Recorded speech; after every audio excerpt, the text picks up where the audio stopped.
రామకృష్ణ గారు, ఏం జరుగుతుంది? సాయి కృష్ణ కేసు తీగలాగారు, డొంక కదులుతుంది, సరే స్పీడప్ చేస్తున్నారు, కానీ అసలు విషయం తెలియట్లేదే. బాడీ ఎక్కడుంది, ఏం చేశారు, ఎవరు చేశారు?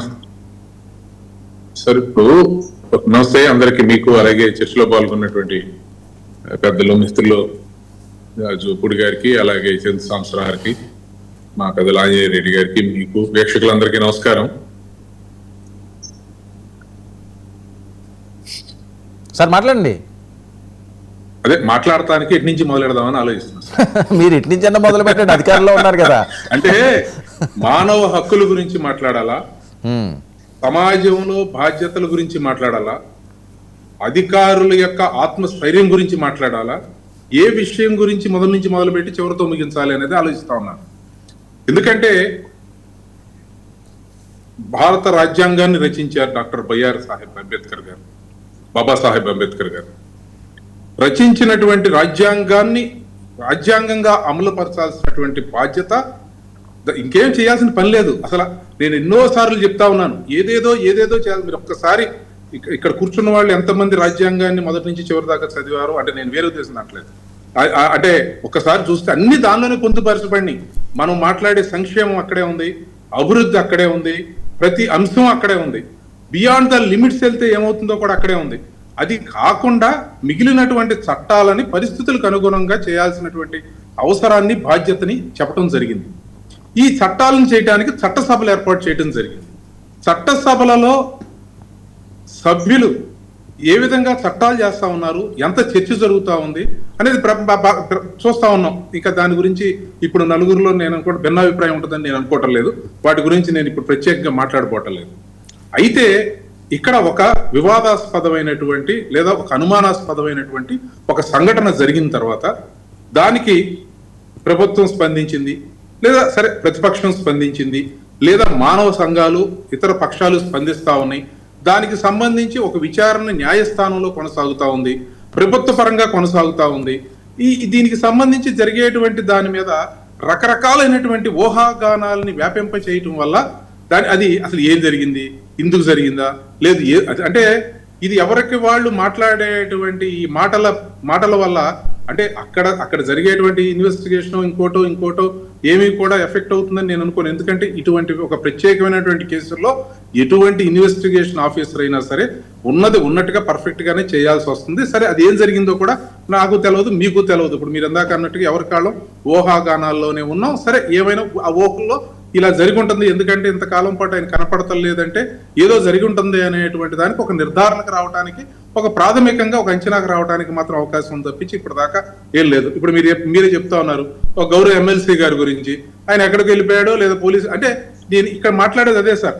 ఎక్కడ మానవ హక్కుల గురించి మాట్లాడాలి, ఎక్కడ అధికారుల యొక్క మానసిక మనోధైర్యం దెబ్బతినకుండా, ఆత్మధైర్యం దెబ్బతినకుండా ప్రభుత్వ వ్యవస్థను నడిపేటువంటి పరిస్థితిని ఏ విధంగా తీసుకురావాలి. సరే మొదటిది ఇప్పుడు మీరు మొదటిదంటే ఇప్పుడు సాయి కృష్ణ గారి గురించి మాట్లాడారు, సాయి కృష్ణ గురించి. ఇప్పుడు ఎమ్మెల్సీ గారి గురించి మాట్లాడాలి. ఎమ్మెల్సీ గారి గురించి మాట్లాడితే అది నిజమా? అది నిజం కాకపోతే రేపు పొద్దున అంటే విచారించేటువంటి అవకాశం ఇక విచారణ సంస్థలకు ఉండదా? విచారణ పిలువచేటువంటి అవకాశం ఉండదు కదా. అంటే మనం ఎటు వెళ్తున్నాం అంటే నేను అనేది అదే, మనం ఈ చర్చని ఎట్టి మొదలు పెట్టి, చర్చ అంటే ఇక్కడ కూర్చొని చర్చ అని కాదు, అంటే మనం ఎక్కడికక్కడ మంచిని చెడుని హంసలాగా వేరు చేయాల్సినటువంటి అవసరాలు ఉన్నటువంటి ఆ సమాజంలో ఉన్నటువంటి బాధ్యతాయుతమైన స్థానాల్లో ఉన్న వాళ్ళు ఎవరూ కూడా ఆ బాధ్యత వ్యవహరించడం మానేస్తా ఉన్నాం. రోజుకి ఇవాళ కాదు రేపు మారుతుంది, రేపు కాదు ఎల్లుండి మారుతుందని ఎవరో నాలాంటి ఆశా జీవులు జీవిస్తూ ఉంటే అది రోజుకి నానాటికి తీసుకెట్టి నానం బొట్టులాగా తయారయ్యి ఏదో ఒకటి అందితే పుచ్చుకుని ఏదో ఒకటి సంతృప్తి పడేటువంటి స్థితికి మనం ఎవరికాళ్ళు రాజీ పడే పరిస్థితి. అంటే నేనేదో రాజీ అంటే ఏదో పెద్ద పోరాటాలు అని చెప్పడం లేదు సార్. భావ వ్యక్తీకరణలో కూడా, అభిప్రాయ వ్యక్తీకరణలో కూడా ఇది మంచి ఇది చెడు అనేది మాట్లాడలేకపోతే ఇంకా మనం ఎవరి దగ్గర మాట్లాడతాం? ఎస్ ఇప్పుడు అది ఒకవేళ జరిగింది, అది ఖచ్చితంగా అలాగే జరిగి ఉంటే దాన్ని ఖండించాల్సిందే. అది ఎవరన్నా కానివ్వండి, ఆ చనిపోయినటువంటి వ్యక్తి ఆ సాయి కృష్ణ అనేటువంటి వ్యక్తి ఆయనకి సంబంధించినటువంటిది, ఆయన యొక్క వ్యక్తిత్వం లేదంటే ఆయన బ్యాక్గ్రౌండ్ కి సంబంధం లేదు. ఇందాక చెప్పాను, రాజ్యాంగం రచించినటువంటి దానిలోనే వెళ్లాల్సినటువంటి అవసరం ఉంటుంది. అలాగే ఇప్పుడు ఈ విధంగా చేసినప్పుడు ఒకవేళ ఇప్పుడు దానికి ముందు ఎవరో పిలిస్తే రావట్లేదు, వెళ్ళిపోయారు, ఎక్కడో ఉన్నారని చెప్పి రకరకాల ఆరోపణలు ఎదుర్కొంటా ఉన్నటువంటి అదే వ్యవస్థ మీద రెండు ఆరోపణలు. ఒకటి, ఒక ఆయన్ని తీసుకెళ్లారు, కనపడతలేదు, చంపేయబడ్డారనేటువంటిది ఆ తల్లి లేదా కుటుంబ సభ్యులు లేదా ఇతర సంఘాలు లేదా ఎవరన్నా కానీ చేసే ఆరోపణ. మరొక దగ్గర అట్లాగే రమ్మని చెప్పి నోటీస్ ఇస్తే కనపడతలేదు, తీసుకెళ్లి ఏదో చేసి ఉంటారని చెప్పి మరొక ఆరోపణ. దీనిలో నిజ నిజాలని దానికి ఎలా నిర్ధారించాలో దీనికి కూడా ఇట్లాంటి వాటికి కూడా నిర్ధారించాలి. ఎవరైనా సార్, నేను ఇక్కడ రాజకీయాలు తీసుకురావట్లేదు. లేకపోతే మరో ధైర్యం ఎలా వస్తుంది, మానసిక ధైర్యం ఎలా వస్తుంది? వ్యవస్థలు పనిచేయాలి కదా. అంటే నేను ఎందుకు చెప్తున్నానంటే సార్, దానివల్ల ఏమవుతుందంటే ఏది మంచి ఏది చెడు, ఏది మనం రైట్ అనాలి ఏది రాంగ్ అనాలి అనేటువంటి మన యొక్క అభిప్రాయాన్ని పూర్తిగా వ్యతిరేకించలేని పరిస్థితుల్లో వస్తా ఉన్నాయి. ఏదైనా ఇది గుడ్డిగా ఇదంతా తప్పు, ఇదంతా రైట్, ఒకళ్ళు ఇది తప్పు అంటే ఒకళ్ళు ఇది right. So this is the situation what I understand in this issue particular గా జరుగుతా ఉంది, జరిగింది. ఆ జరుగుతున్నటువంటి ఇన్వెస్టిగేషన్ జరుగుతా ఉంది. ఆ జరిగినటువంటి సంఘటన ఖచ్చితంగా ఇవాళ కాకపోతే రేపు కాకపోతే ఎల్లుండి బయటకు వస్తుంది. నేను ఎప్పుడు చెప్తాను ఒక మాట, ఒక రూపాయిని మన నా జేబులో నుంచి 100 రూపాయలు వెళ్ళింది. ఇన్వెస్టిగేషన్ ఏజెన్సీ తెలుసుకోవాలనుకుంటే ఈ 100 రూపాయలు ఎటు వెళ్ళిందో 100 రోజుల తర్వాత అయినా 1000 రోజుల తర్వాత అయినా తెలుసుకోగలుగుతుంది. ఎందుకు? ఆ 100 రూపాయలు ఎక్కడో సాటు బతికే ఉంటది. ఆ 100 రూపాయలు ఎక్కడో సాటు ఉంటుంది. అది ఖచ్చితంగా ఇక్కడ నుంచి చంద్రశేఖర్ దగ్గర నుంచి చూపుడి గారి దగ్గర ఆయన వరం గారి దగ్గరికి అది రొటేట్ అయ్యి తెలుస్తూ ఉంటుంది. ఇన్వెస్టిగేషన్ లో అది కామన్. అది అసలు అది ఎవరు ఒక అడ్వకేట్ గా నేను చెప్పగలిగేది ఏంటంటే దాన్ని ఎవరు దాయలేరు.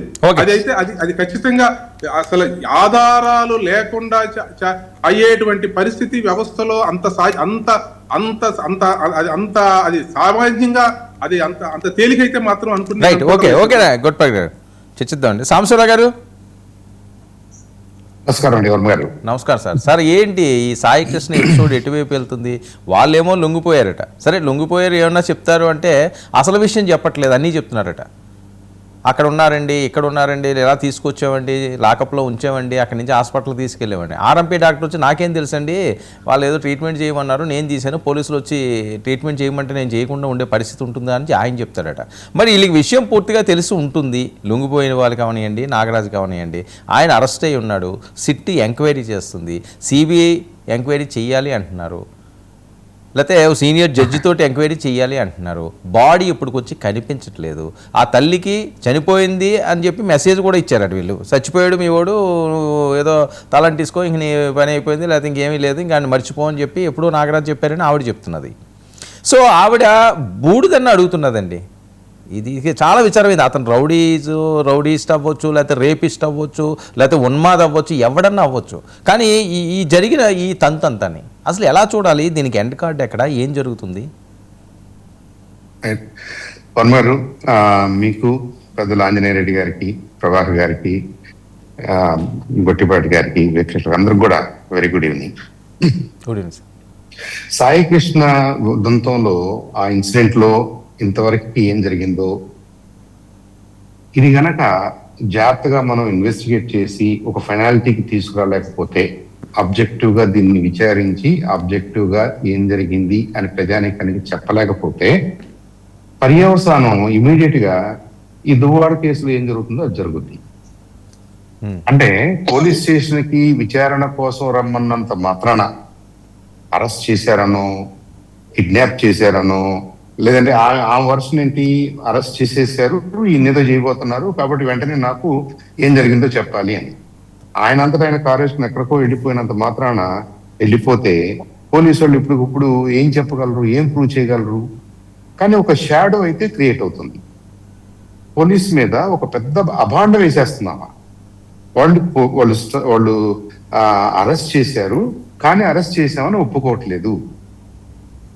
ఇవాళ మన సొసైటీ కూడా 2 రకాలుగా విడిపోయింది. కాబట్టి ఏం ఆలోచిస్తుంది, ఓహో సాయి కృష్ణ విషయంలో వాళ్ళు ఏం జరిగిందో 15 రోజుల తర్వాత కూడా చెప్పలేకపోతున్నారు కాబట్టి, 4 రోజుల తర్వాత కూడా చెప్పట్లేదు కాబట్టి, ఏదో జరిగిపోయిందని అనుమానాలు ఉన్నాయి కాబట్టి మేబీ పోలీస్ యంత్రాంగం దువ్వాడు కూడా ఏమన్నా చేయబోతున్నారేమో అనే న్యాచురల్ యాంగ్జైటీ అనుకోండి, ఆందోళన అనుకోండి, క్యూరియాసిటీ అనుకోండి, ఏదో ఒకటి ఉంటుంది కదా వర్మ గారు. అవును. ఇవి రాకూడదనే ట్రాన్స్పరెంట్ గా పోలీస్ ఆపరేషన్స్ ఉండాలి. దానికోసం ప్రభుత్వాలు ప్రయత్నం చేయాలి. క్రైమ్ పనిష్మెంట్ అనేది జ్యుడిషియరీ చూసుకుంటది.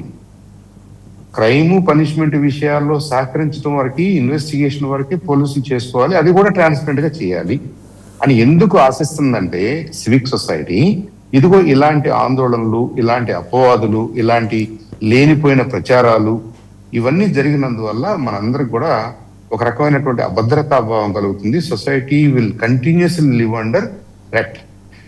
నాకేదో జరగబోతుంది, మా వాడికి ఏదో జరిగింది. ఈ చిన్న చిన్న విషయాలకు కూడా ఆందోళన పడే అవకాశాలు ఉంటాయి, which is not good for the society అని పెద్దలు ఆనాడు రాజ్యాంగం రాసినప్పుడు తేల్చుకున్నారు. ఇందాక గొట్టిపాటి గారు సీనియర్ అడ్వకేట్ చక్కగా వివరించినట్టుగా ప్రతి విషయంలో ప్రతి కేసులో కూడా మనం ఆశించేది అంటే మినిమం ట్రాన్స్పరెంట్ గా ఏం జరిగిందో ఏం జరుగుతుందో పోలీసు ద్వారా మనకు తెలుస్తుందా లేదా, జ్యుడిషియరీకి తెలుస్తుందా లేదా, జ్యుడిషియరీ తీసుకున్న నిర్ణయాలు వాళ్ళు ఇస్తున్నటువంటి శిక్షలు ట్రాన్స్పరెంట్ గా ఉంటున్నాయా లేదా, ఆబ్జెక్టివ్ గా ఉంటున్నాయా లేదా, ఇది ఈ సొసైటీ కోరుకుంటుంది. సో మళ్ళీ సాయికృష్ణ గారి దగ్గరకు వస్తే సాయికృష్ణ గారికి ఏమి జరిగింది అనేది ఇట్ ఈస్ బీయింగ్ ఇన్వెస్టిగేటెడ్ కాబట్టి ఆ ఇన్వెస్టిగేషన్ వాళ్ళు ఫైనల్ గా ఇది అని చెప్పే అంతవరకు కూడా మనందరం ఊహాగానాల్లోనే ఉన్నాం. కాకపోతే there is lot of circumstantial evidence. CI గారిని అరెస్ట్ చేయాల్సిన పరిస్థితులు రావడం, కానిస్టేబుల్స్ వాళ్ళంతటి వాళ్ళు లొంగిపోవాల్సిన పరిస్థితి రావడం, ఇదంతా చూస్తుంటే లేదు ఆ ఫుటేజ్ లేదు అని చెప్పడం ఆ 1 month లో ఇది కొద్దిగా ఆపరేషన్స్ మీద షాడోస్ అయితే క్రియేట్ చేస్తున్నాయి. పోలీసు వారు నెల రోజులుగా CCTV ఫుటేజ్ పనిచేయకపోతుంటే దానికి సంబంధించినటువంటి స్టాండర్డ్ ఆపరేటింగ్ ప్రొసీజర్స్ ఏమీ లేవా? సీసీ ఫుటేజ్ అసలు ఎందుకు మనం ఆ కెమెరాలు అమర్చాము, ఆ ఫుటేజ్ మీకు ఎవిడెన్స్ గా ఎక్కడ ఎప్పుడు ఎలా ఉపయోగపడుతుంది to save the accused as well as to save the police force, ఇద్దరికి రక్షణ అది. ఇలాంటిది నెల రోజులుగా పనిచేయట్లేదు అని అనేసాం అనుకోండి, మరి దానికి ఎవరో బాధ్యులు ఉంటారు కదా, దాని రెస్పాన్సిబిలిటీ ఎవరికో ఉండుంటది కదా, దాని హైరార్కీ ఒకటి ఉంటుంది కదా, దానికి లైన్ ఆఫ్ కమాండ్ ఒకటి ఉంటుంది కదా. ఆ లైన్ ఆఫ్ కమాండ్ అందరి మీద కూడా ఇప్పుడు ప్రజలకు కొంత అనుమానం కలుగుతుంది. ఏంటి నిజంగానే యాక్సిడెంటల్ గా, ఇన్సిడెంటల్ గా, కోఇన్సిడెంటల్ గా ఈ టైంలో ఫుటేజ్ లేదా, లేదంటే ఒక లార్జర్ గేమ్ లో భాగంగా కావాలని వీళ్ళు ఎవిడెన్స్ డిస్ట్రాయ్ చేస్తారు. అది ఇంకా పెద్ద నేరం అవుతుందని తెలుసు మనకి. కాబట్టి ఇవన్నీ కూడా మన ఆపరేషన్స్ లో, పోలీస్ ఫోర్స్ ఆపరేషన్స్ లో మనం సరి చేసుకోవాల్సిన అంశాలని మనం ముందు ఉంచుతున్నాయి.